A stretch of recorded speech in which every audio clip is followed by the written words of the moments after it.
Welcome, everyone, to How to Retire on Time, a show that answers your questions about all things retirement, including income, taxes, Social Security, healthcare, and more. This show is an extension of the book, How to Retire on Time, which you can grab today on Amazon or by going to www.howtoretireontime.com. My name is Mike Decker. I'm the author of the book, How to Retire on Time, but I'm also a licensed financial advisor, insurance agent, and tax professional, which means when it comes to financial topics, we can pretty much cover it all. Now, that said, please remember this is just a show. Everything you hear should be considered informational, as in not financial advice. If you want personalized financial advice, then request your wealth analysis from my team today by going to www.yourwealthanalysis.com.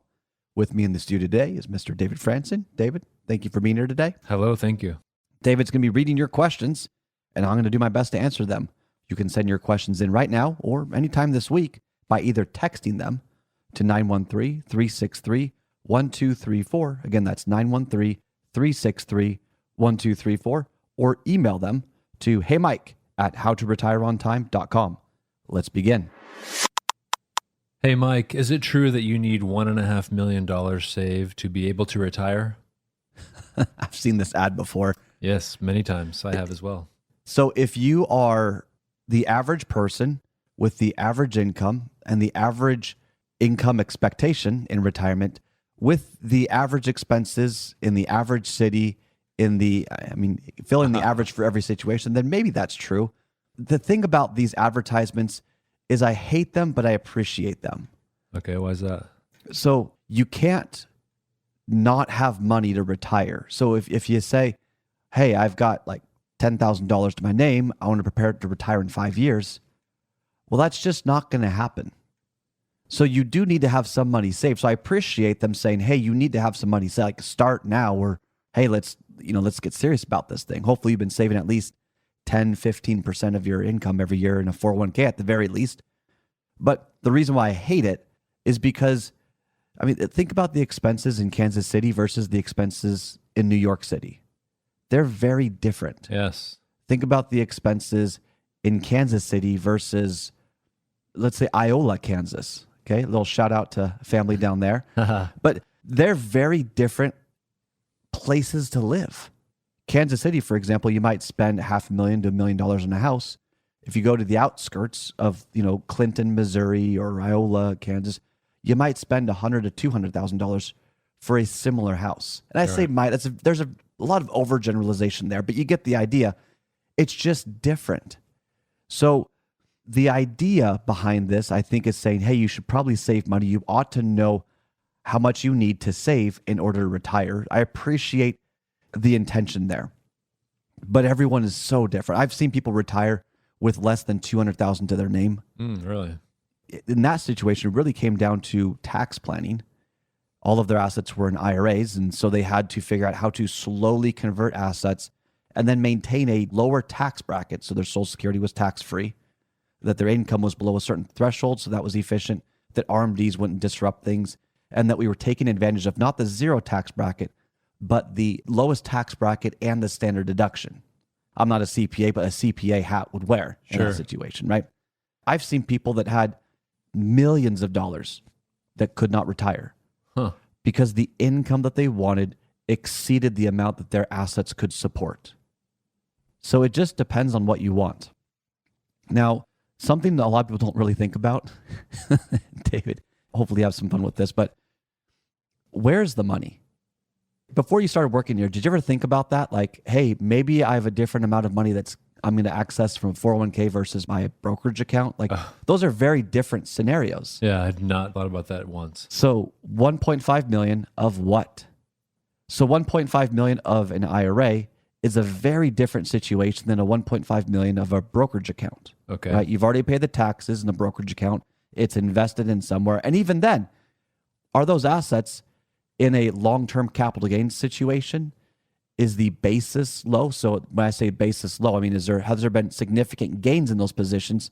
So when you take it out, there's a 15% or 20% in some situations taxation on it. Oh. The dollar amount that's in your account isn't actually how much you can spend.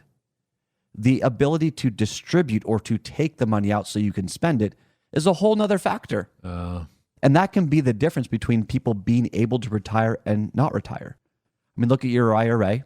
Okay. Let's say it's $1 million. So we don't disclose how much you've saved. Okay. Yeah. Love so that. $1 million, nice and simple. Really 800,000 at best is probably yours. And that's because of federal taxes, state taxes. When you take the money out of an IRA, right, you have to pay taxes. Yeah.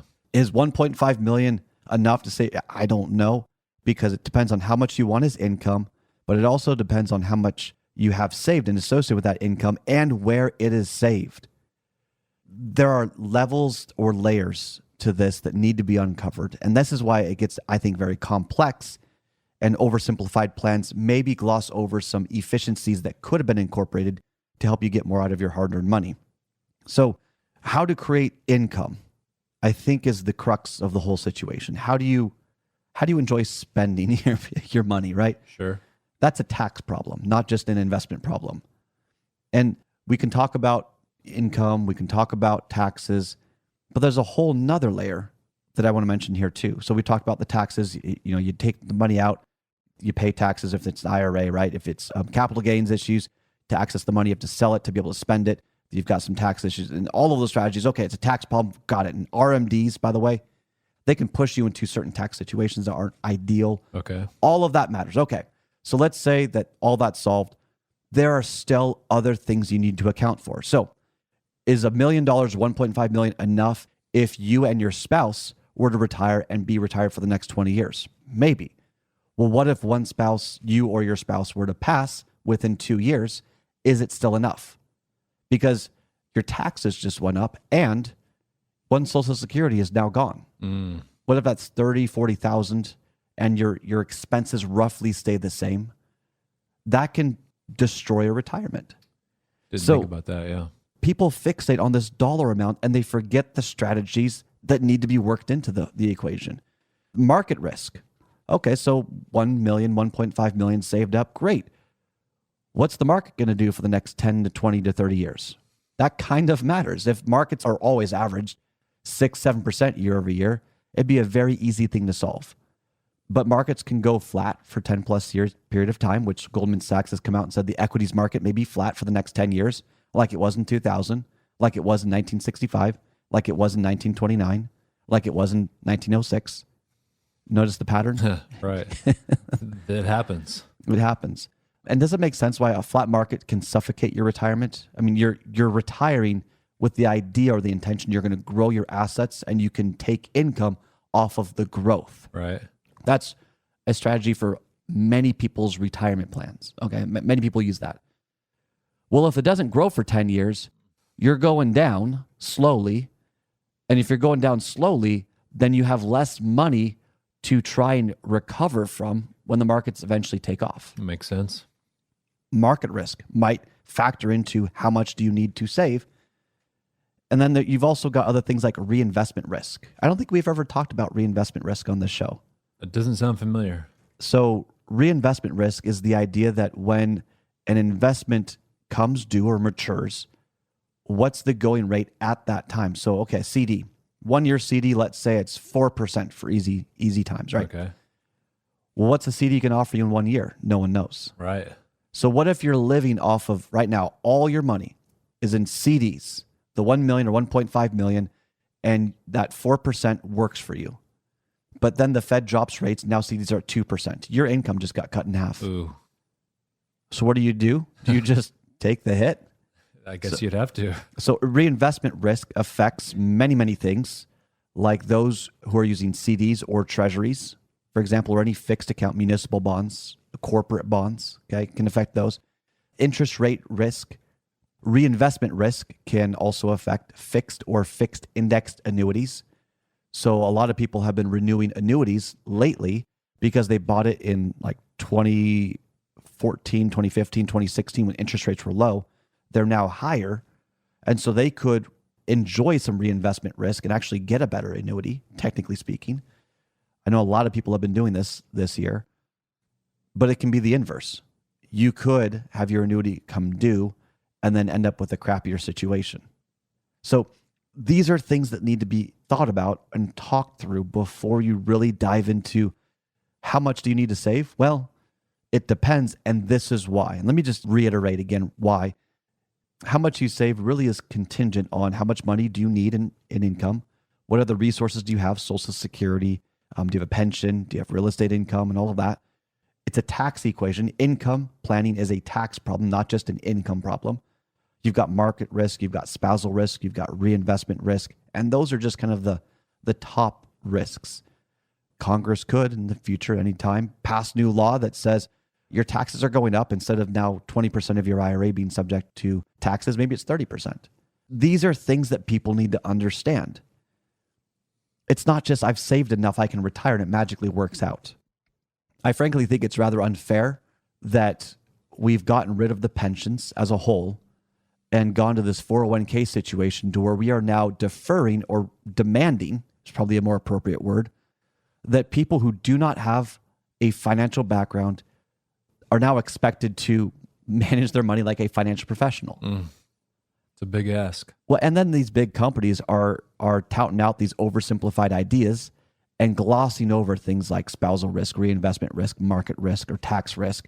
And they say asset allocation, the efficient market frontier, all these jargony words which have legitimacy to them, but are often not fully explained.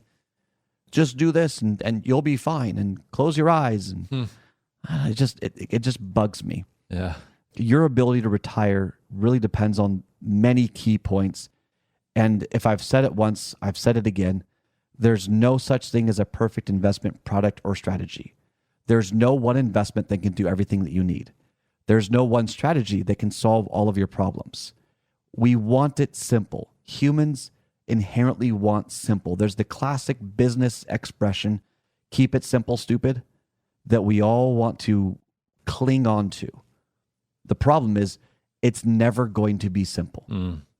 You can oversimplify it, but there's a cost to that, and that cost is flexibility or growth potential or maybe additional risk or something. There's always a cost to oversimplifying it.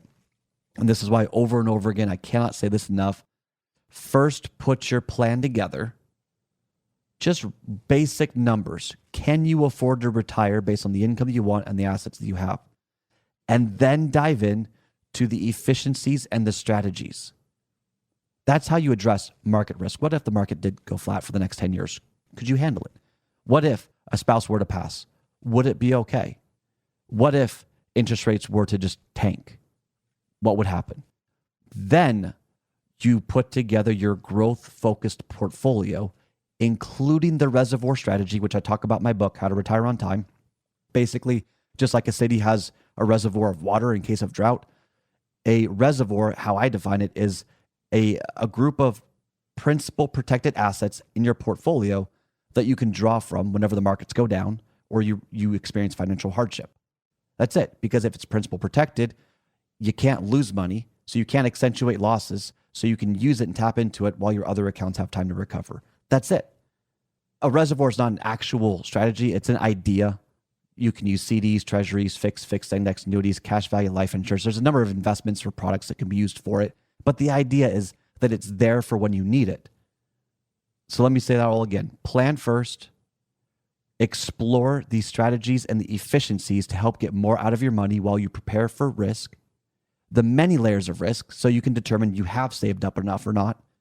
And then design your portfolio in such a way that you can implement those strategies and support the overall plan. I don't see another way that you can do this. Yes, it's complicated. But what's your alternative?